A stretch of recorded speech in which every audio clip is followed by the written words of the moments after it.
Okay, we're holding on the Mishnah on the bottom of Tzadik Zayin Amud Beis, right? Right. Meicher. Okay. I'm sorry. We thank Hashem that they're able to learn Torah every day. And in the discuss of our learning, we shout out the Beis Hamikdash immediately. Okay, we're learning Lili Nishma, Savigol the Bas Baruch Binyamin, and the son of Zeb Ben Zion. And Shvur Shleim of Abin David Ben Sarah and Gedali Getzel Elias Ben Pegitz Perek. Okay. It says like this: if someone sells wine to his friend and it goes sour. Interesting, because we had a Mishnah before about this. And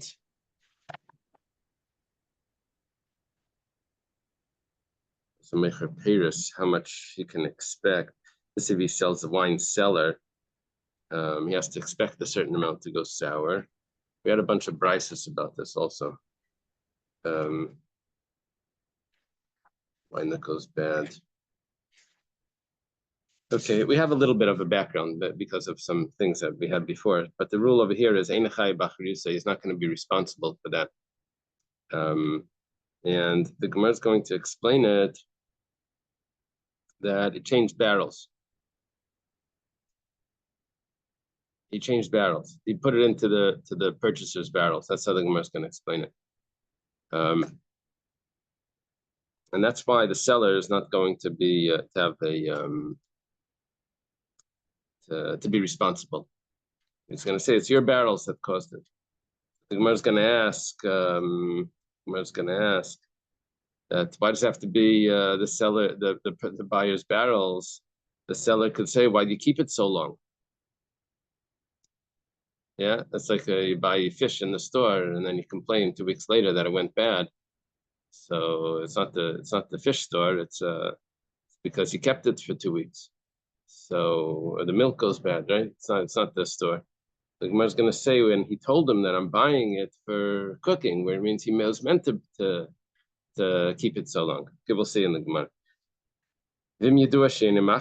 But if it's known that this person's wine goes bad all the time, like last year it went bad and the year before it went bad, then we can't blame it on the purchaser, on the buyer. It's obviously the problem with the seller. His wine is a inferior quality which goes sour quickly. If he says to him, Yayin mavusam ani ma'ichalach, I'm selling you wine that's mavusam, that's like a smells good, it's like spiced, it's gonna smell it's gonna last a long time. Then chayav lahamad lo yada tzeres, the wine has to last until Shavuos. I think the wine is around Sukkot time, is the time when they make the wine, and in the heat it goes bad. So around Shavuos time, he's not responsible anymore. Right, Shavuos is the summer. Around the summertime, the wine can't last that. If he says v'yashan, if he says that I want to buy old wine from you, then mishalosh take, then it's supposed to be 1 year old from the last season. And I guess in the barrel, maybe it can last longer. Umiyushan, if he says not v'yashan, he says miyushan, that's like aged. So then, Mishal Gimel Shanim, not just from last season, but the season before. Why is that 3 years? It's only 2 years. Because you're expecting it to last this year as well. So that's going to be 3 years. But 2 years ago, last year, and this year, which didn't finish yet, is a total of 3 years. Rabbi Yosi bar Chanina. Yosi bar Chanina comes in and he says, Leishanu ala bekankanim delekeach. Our Mishnah that says that the seller isn't responsible for the wine going bad, that's because we're dealing with barrels of the buyer. The buyer put it into his own barrels. But if it's in the original barrels of the seller, Amarle, so he can say to the buyer can say to the seller, he says, it's your wine, it's your barrels. You're responsible. Our Mishnah says that the seller is not responsible. That's because we switched barrels. But if it was in the original barrel, then he can make the seller responsible. The Gemara says, "Who cares that if it's in the original barrels?" He could say to the buyer, "Why do you keep it so long? You said you're buying wine. Figured you were going to drink it on Shabbos, right?" I'm the guy that says they told him you drink too much. So he says, "No, I only drink 3 times a year: Purim, Simchas Torah, and Shabbos." Anyway, they said, "I thought you're gonna drink it." He says, we're talking about over here where he said that it's for cooking, and which means that he's going to use a little bit in his as a spice in his food. So he knows that he's going to keep it for a while, and so if he can't claim to him, why do you keep it so long? He told him that's why he's buying it. Okay. So the whole problem over here is only because it switched. Why does the seller is not responsible? Because he can claim that it's the bottles of the purchaser that weren't best quality. Okay, what just happened now is that we interpreted the Mishnah to be where the buyer tells the seller, "I want to keep the wine for a long time," and the seller is still not responsible because the bottles were the bottles of the buyer. And he blames it on that. Now we could have said the Mishnah exactly the opposite. We could have said the Mishnah is where he didn't sell it. He didn't tell him. The buyer didn't tell the seller that I wanted to keep it a long time. And the barrels belong to the seller. And he's still not responsible. And the reason why he's not responsible is because the seller tells him, "Why do you keep it so long?" So why did we interpret the Mishnah in this specific way, where the containers belong to the buyer, but he told them that he wants to keep it for a long time?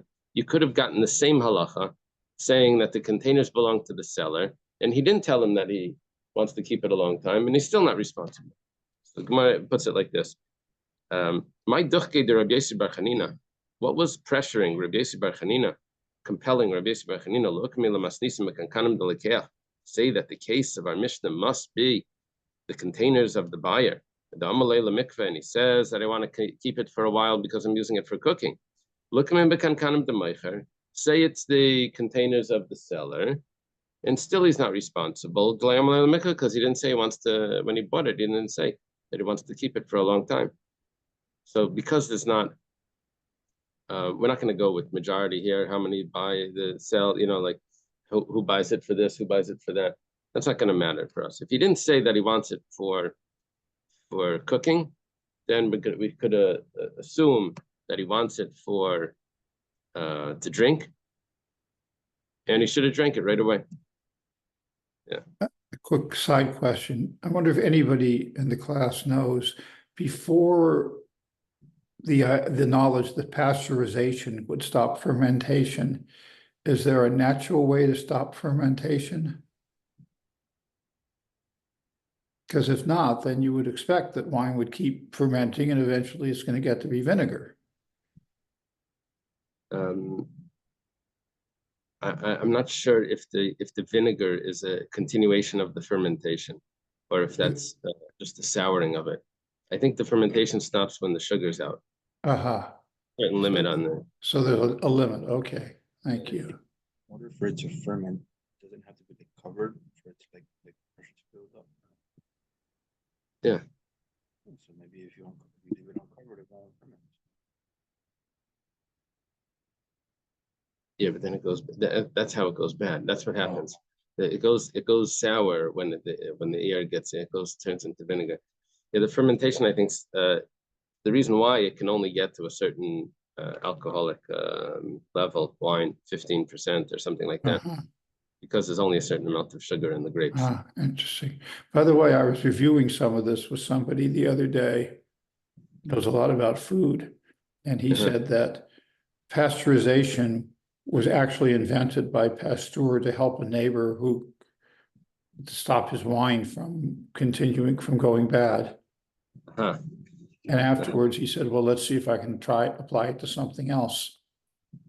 Interesting. Interesting. Yeah, there's a usually they say there's an economic reason for everything. Yeah. This is an alcoholic reason for everything. So. Is that what is meant by special? Or is it different? Phil is mentioning the Mavushal wine. But yeah, that's a discussion if the pasteurization is works. But I think we say yes. Rava says Masnisin Kashise. The reason why we had to do this was because we had a question in the Mishnah. And the Mishnah was difficult. The Tani Yadua Shiene Machmitz. If we know that his wine goes bad, Harizim Mekachta is then we blame it on the seller because his wine went bad last year also. Amai Lema Lele Bachlashuye. Why do we blame it on the seller? We could just say that, what do you mean it went bad? Wine goes bad when you leave it too long. Must be because he told him that I wanted to keep it for a while, and you gave me the type of wine that doesn't age, that doesn't last long. So Shema Mina, if that's what we're talking about, where he's saying that he wants to keep the wine for longer, so then it must be that it's the containers of the purchaser, of the buyer, and that's why he's not responsible. Okay, so based on the second case, we've now interpreted the first case that we're talking about, where he told him that he wants to keep it for a while, and then it must be that it's the buyer's containers. But we just learned from Rabbi Yossi Bar Chanina, when it like switches a job. Rabbi Yossi Bar Chanina is the opposite with Rabbi Chia Bar Yosef. Would have been better if it would have been Rabbi Chanina Bar Yosef. But anyway, Rabbi Chia Bar Yosef says, Chamra Mazla Demare Garim. Wine is dependent on the mazel of the owner. It's going to be a good wine. Yeah, like they say with the chalent. The chalent is dependent on the guest. So the wine is who's the owner of the wine. Shenemar, it says in the pasuk, Af ki ayayin boiged gavar yoher. If the wine betrays, the wine will also betray an arrogant man. Which means if a person is arrogant, then his wine goes bad. So he's saying that it's whoever bought it, you bought the wine, so it's your mazel. When I had the wine, it was fine. Amar Rav Mari says, "Hi, mind the someone that's arrogant, that's proud. That's proud.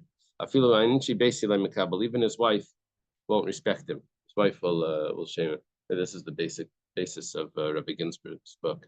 You know his book, The Mystery of Marriage. Yeah, you know that book. It's a good book. But this is the basis of the whole book. Yeah, I just saved you 300 pages. I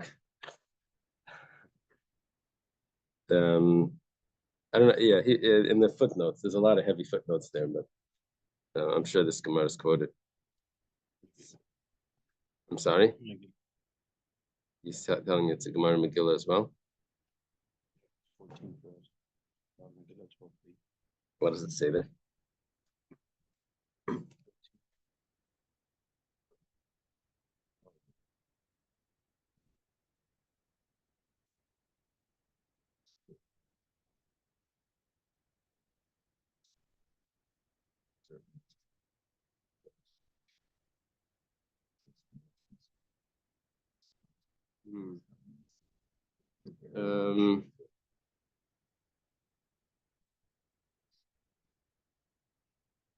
Doesn't say this exactly. It mentions something else, that a man is supposed to rule over his house, and that's why they were laughing at Ahasuerus' decree when he said a man should rule over his house. So obviously he rules over his house. But here it's saying that this is a unique to our Gemara. What's the phrase that Rabbi Ginsburg? Well, this Gemara, Amar of Mari, Haiman Diyor, someone that's proud, I feel in she basically makabel, even his wife won't accept him. That means she won't honor him. But his book is basically saying that the spouse is a gauge on your humility in front of Hashem. So if she respects you, that means that you're in check. And if she doesn't respect you, then that's because she recognizes that you're not humble enough in front of Hashem, and she's working on that. So Shnemar Gever Yarv Yinava. A proud man and is not. Yinava could mean a home, or it could mean beauty. Mayav Yinava. What does that mean? It says Benava Shalai. Even in his own home, he doesn't have. He's not accepted. Rabbi Yehuda Marav. Rabbi Yehuda says name of Rav Kol Maskah B'Tal Shel Talmud Chacham Ve'Ein Talmud Chacham. Anyone that dresses in a cloak of a Torah scholar, but he's not really a Torah scholar, puts on a long jacket or whatever the Torah scholar is dressed. I don't know. He doesn't. He's not allowed into the mechitza in the curtain, but together with Hashem. I guess it means like there's a block on his connection. Ksiv hach over here it says that he doesn't have a home. Ksiv hasim al nevei kodshecha over there regarding the Beis Hamikdash says the holy home. That means he's not allowed into the behind the curtain with Hashem. Amar Rava says Hayman dezavan lechavisa dechamra lechenva adaita lesevuye. If someone, this is we're out of the Agadata now. Now we're back to halacha. This is someone that's giving wine on consignment.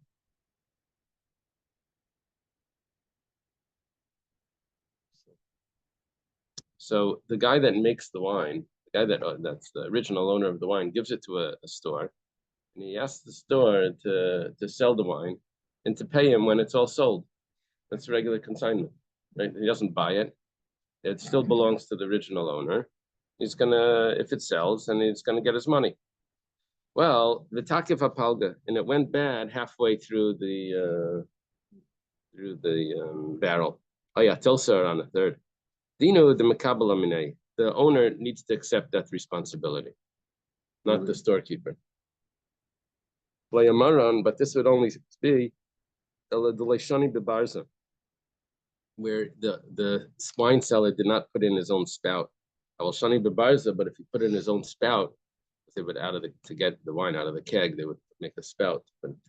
So then then we could blame it on the store owner.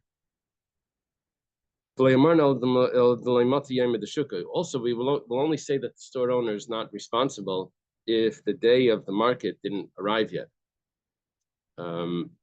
What we mean to say by this is that the store owner wasn't lazy. Sometimes you want to sell something on consignment. I don't know, you make nuts or whatever, magazines or something. You put it in the store. You have your own stand. You put it there. So he says, "Sure, no problem. Consignment. We'll give you the money afterwards." Meanwhile, you come in. You see, he keeps it behind the fish, and no one wants to walk past that unless they're specifically looking for something. So it's his fault. Why do you put it over there? Put it by the checkout. So here we're saying. But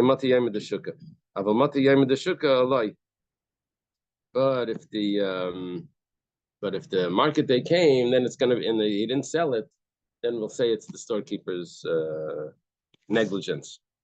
Rava says, "Hayman the kabel chamra daita the mamtile the parvata the val shafat." Apparently, there's a place where the wine is more expensive. It's called Parvata de Val Shafat. Let me see if they have any comment. I didn't look up anything about this place. The Koran would have something. The port, Val Shafat 23. Val Shafat wine was expensive. Okay, then I know. Okay, doesn't tell me anything. So don't worry about it. So he wants him to go to this place where the wine is more expensive and sell his wine over there. In the meanwhile, Zal, the price of wine went down. So even over there it went down everywhere. So Dino de Mekabale, it has to be the responsibility of the original owner of the wine.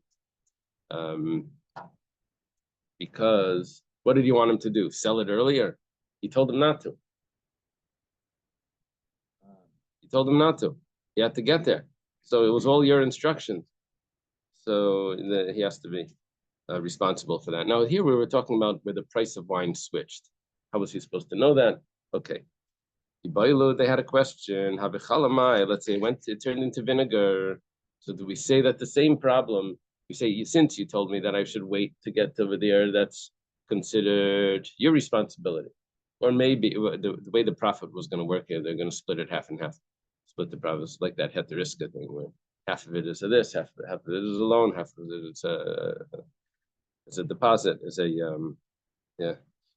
So Amalei Rav Hillel or Rav Ashi, ki have a Bei Rav Kana or Milan. When I was by Rav Kana was a teacher of Rav Ashi. He told us that chalalai, that if it turned into vinegar, then the halacha is different. Then we say that it's both of their responsibilities. Price change, that's all the responsibility of the original owner. If it turns into vinegar, it's both of their responsibility. Since both of them are going to make a profit on this, so if they're considered two owners, and we said that the owner of the wine, his mazel causes it to go bad. So there's two owners, so they both cause it to go bad. Yeah. Does this is this wine, is vinegar able to be sold? Yeah, but the price drops. But they would split it. Yeah. Like a carcass. Yeah, something like a carcass. Yeah. But like Rabbi Yossi Bar Chanina, and this does not fit with Rabbi Yossi Bar Chanina because Rabbi Yossi Bar Chanina didn't tell us that the wine follows the mazel of the owner. Right? It was the other opinion. That was Rabbi Bar Yosef. Bikadamri, and some say that what he said was different. Afilu cholanami makabel. That even if it turns into vinegar, it's the original owner's. Why? It's still in his utensils. So he's still responsible. Come on, who holds like that? That's Rabbi Yossi Bar Chanina. That's Rabbi Yossi Bar Chanina that says that it's the original owner's utensils that causes it, that he's totally responsible. It's not just whoever owns it that causes it to go bad. Yashin Mishal Shtake says if it's he asks for a wine that's a year old, then he gets wine from the last season. Tana umiyashin v'hoylech hadachag. He says miyashin, which means like aged. Then he gets from the year before, but he keeps it until the end of the third year. Not only until Shavuos, keeps it until Sukkot of the third year, all through the summer. Wow. Okay, next Mishnah. Someone sells his friend an area, and we'll see in a minute what he wants with that area. Or if someone receives an area from his friend, what's the difference if he sells it or he receives? You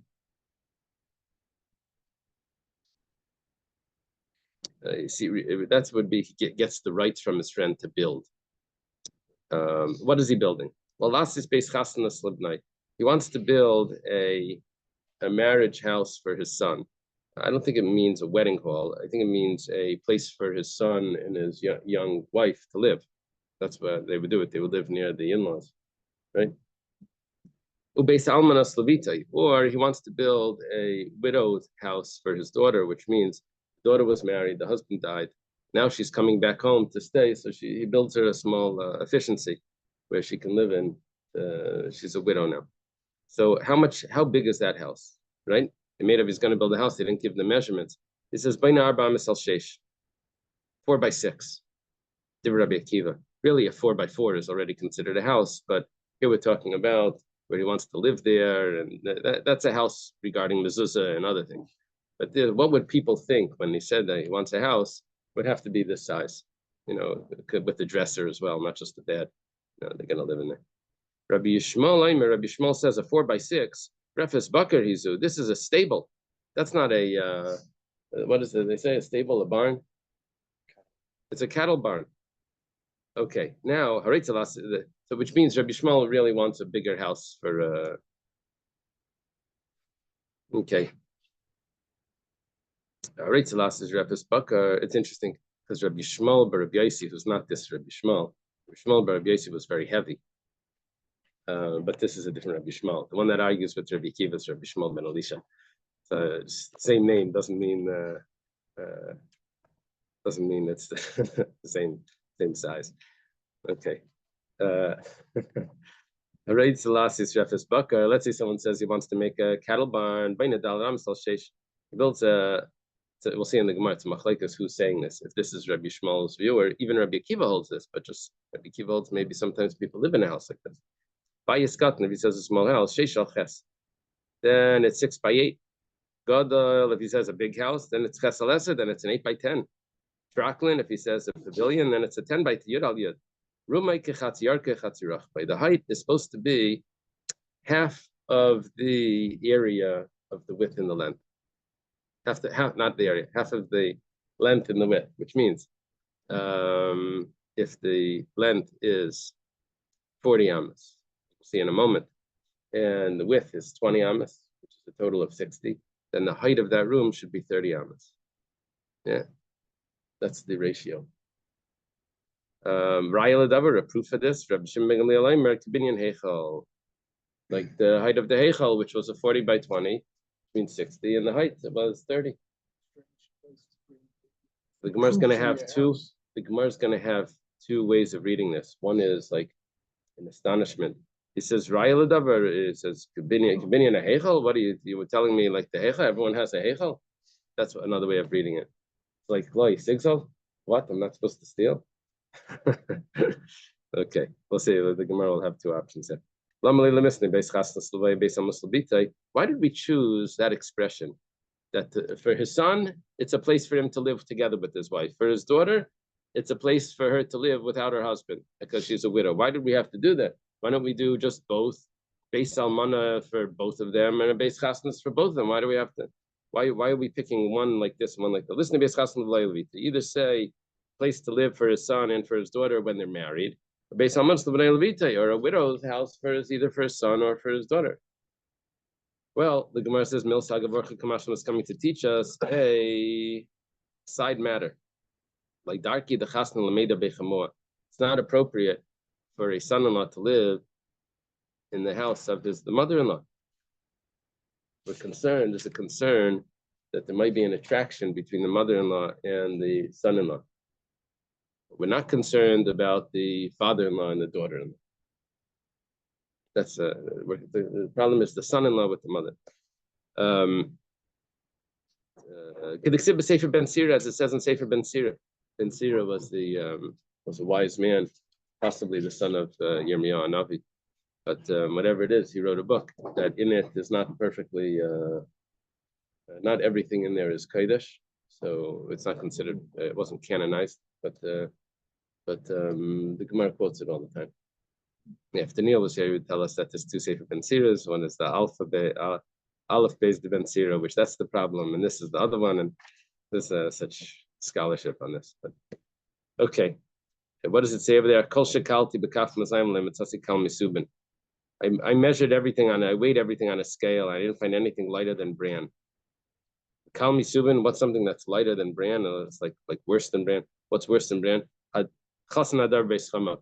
It's a son-in-law that lives in his mother-in-law's house. But kal mechasim, what's worse than that? Is oirach machnas oirach, when one guest invites another guest.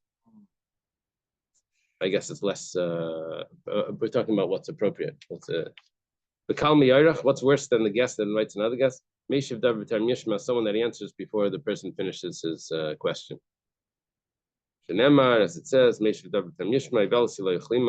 that answers before the person finishes his question. It's foolishness and it's shameful. Okay. That was a source that you don't live in the in the mother-in-law's house. Rabbi Shmuel, the son-in-law doesn't live in the mother-in-law's. Rabbi Shmuel Refes Bakar Yizuaretz Lasis. Rabbi Shmuel argued with Rabbi Akiva. He says, how could you say that that's going to be a house for a couple?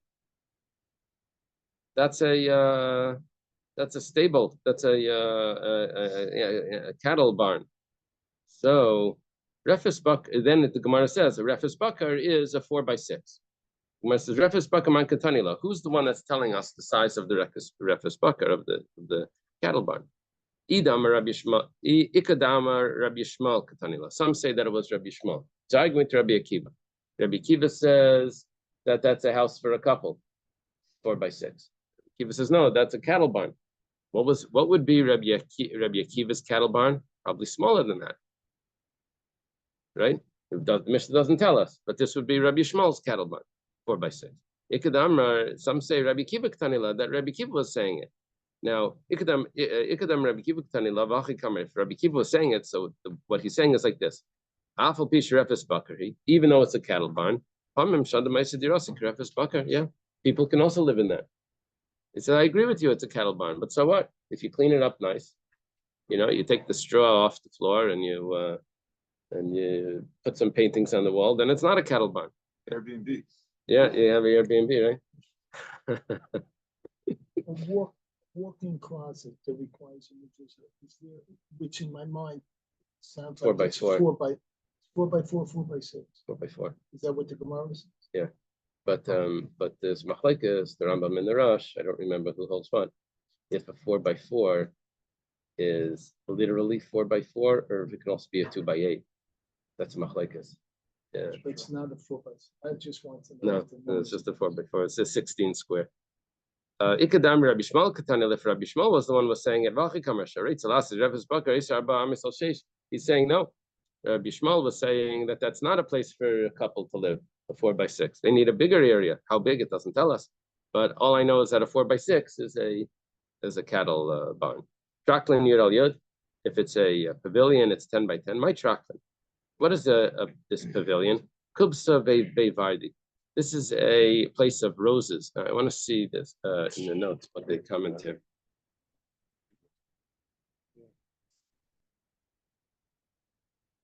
It was designed with an eye to beauty rather than function.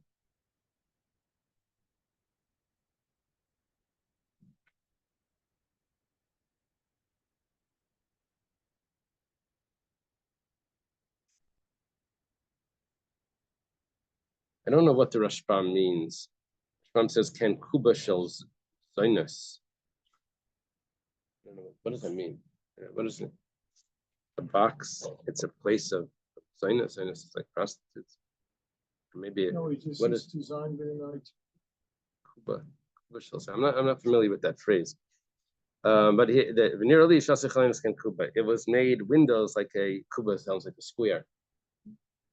Square windows. Yeah. Okay. Tani was taught in a brisa, the kantir, if he's a kantir, then if he wants to build a kantir, then that's shtei mesri your base. That's 12 by 12. My kantir, what's a kantir? Tarbitz apani. That's like a courtyard of a mansion. That's like a large area. It's called tarbitz, I think, because they wash it off and they wash out the floor.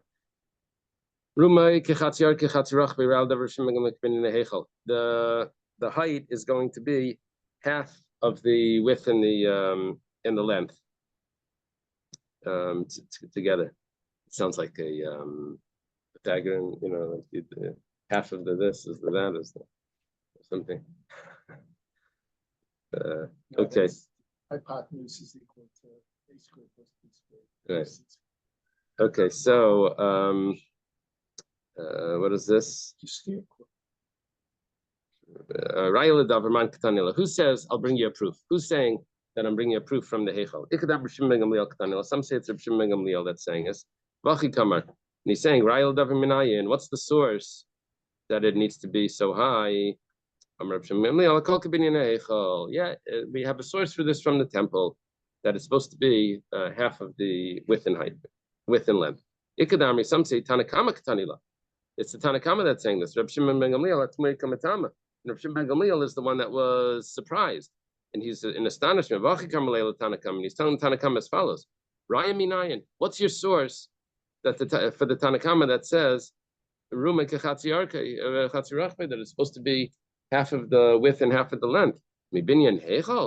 He's telling me from the temple. You think everyone has houses that are the size of the Heichal? He's arguing with that. Okay. Tanya was telling in Brisa.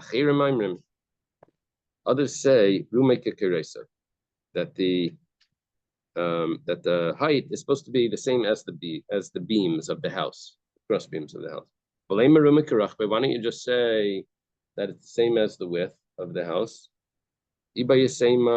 Some say the reason why he didn't say that is that the walls of the house, stones get smaller on the top, so the height is supposed to be the same as one way as the width. The height is supposed to be as the width, but the problem is the width is not perfect because the width on the bottom is different than the width on the top. So he says the cross beams that go along the top, that's how high it's supposed to be based on that. Or you can say Mishum de Ika Bekavi, because there are windows, and which Bekavi is windows means that the beam goes into windows. So the beam is actually longer than the width of the house because it sticks into those holes. And the height is supposed to be the size of the beams, not the size of the house. Okay, let's leave it over here. Oh, we just started. You just walked in. Oh. The professor's learning, huh?